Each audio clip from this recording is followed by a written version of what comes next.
Hello, divine beings. Welcome to the first weekend of November 2nd through November 3rd, 2024. I'm your astrologer, Sarah Ashley, here with the weekend AstroTarot. So this weekend's theme is about forgiveness of yourself and moving on to a more optimistic, high vibrational timeline. I'm going to explain.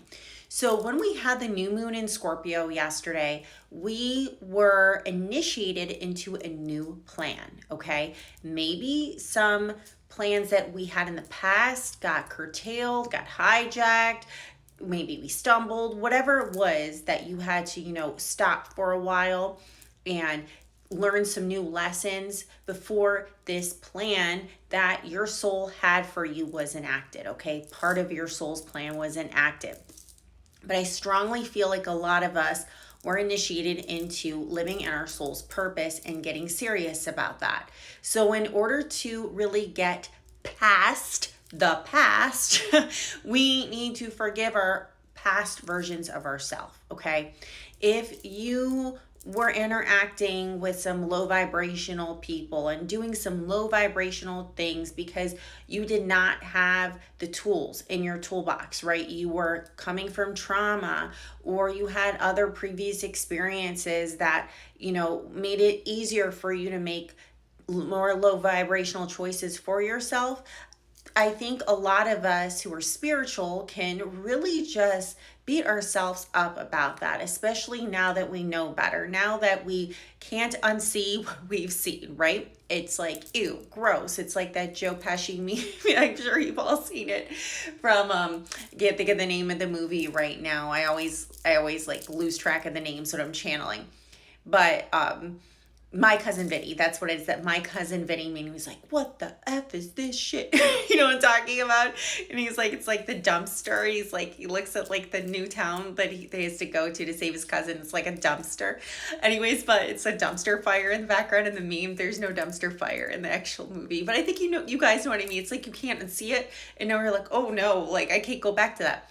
So Scorpio is all about transformation, and we have to accept that part of ourselves is over, and we only could do what we could do in that past version of ourselves. You have to forgive yourself and learn the lessons to move on. And on Saturday, as Mercury in Scorpio is very last degrees and it moves over to Mercury in Sagittarius too, we are learning to forgive ourselves. The moon is trining Neptune on Saturday. It's opposing Uranus and is trining Mars in Cancer. So this is really helping us to move on, so to speak, from those past timelines and just say, listen, I surrender to love. I surrender to loving myself. And you know that the universe has definitely forgiven you if it's given you the gift of the life you have now, okay? Because with Mercury trine Mars, Mercury sextile Pluto, when Mercury in Scorpio is its last degrees, it's like, okay, we are thinking in new ways. We are definitely fortifying our crown chakra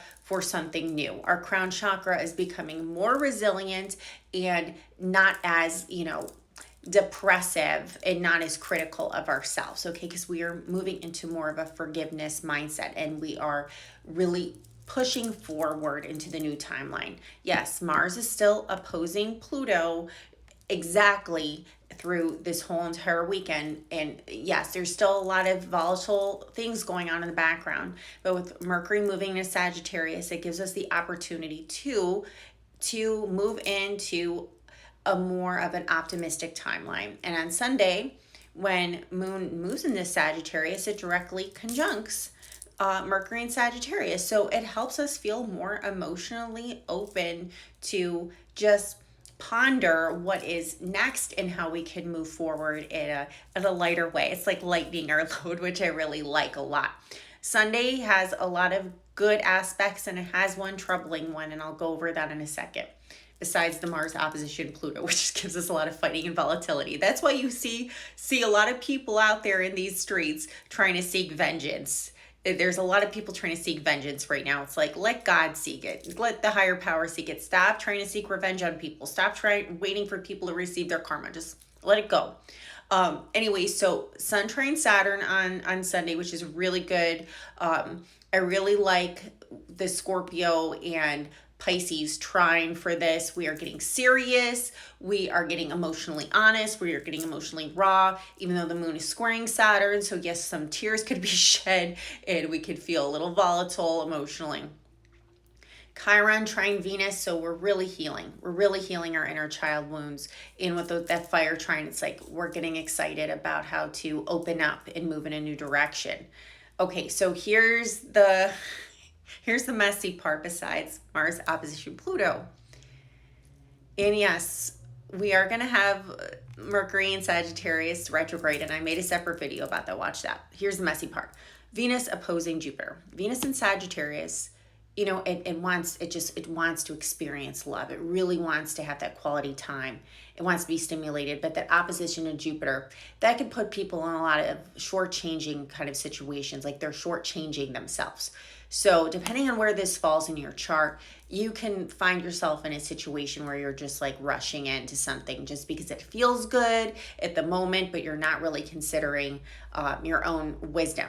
Gemini and Sagittarius oppositions could be like that. It's like, well, didn't we learn better last time? But we're like running into something that might not be the best for us. So just watch out for that.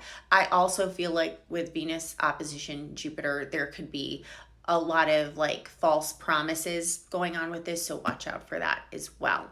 Juno, the asteroid of marriage and soul contracts, moves into Scorpio. So a lot of very deep renewing unions are going to come up the next month or so. I really like this. I feel like this is where, you know, soulmates, twin flame, ascension partner, whatever you want to call it, it could feel like a Sade album. So that's good for the collective too. Anyways, let's go pull some cards and see what's coming out. I actually didn't pull them before. I usually do that, but let's see what's coming in. I'll just do one oracle and one tarot. What does the collective need to know about this weekend? What does the collective need to know? What do they need to know? Okay. 10 of Pentacles. Let me get the oracle card. 10 of Pentacles is a good one. All right. Ooh, releasing allegiances. See what I'm saying? You got to release those old ties, those old soul ties. Stop worrying about what they're doing. Stop beating yourself up for being in those past relationships. Juno and Scorpio has that gift of a new relationship for you. It's like, you know, something that might not have worked out in the past will work out in the future, but you got to get rid of this baggage, okay? The 10 of Pentacles here is saying there's a lot of wholeness for us. There's a lot of people who are by your side.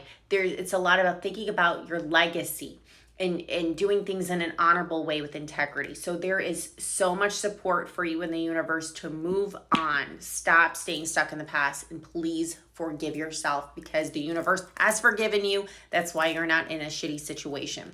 Anyways, guys, if you'd like to book a reading, you know where to go, SarahAshleyAstrology.com, and I will see you on Monday's Astro Tarot. Have a wonderful weekend. Bye-bye.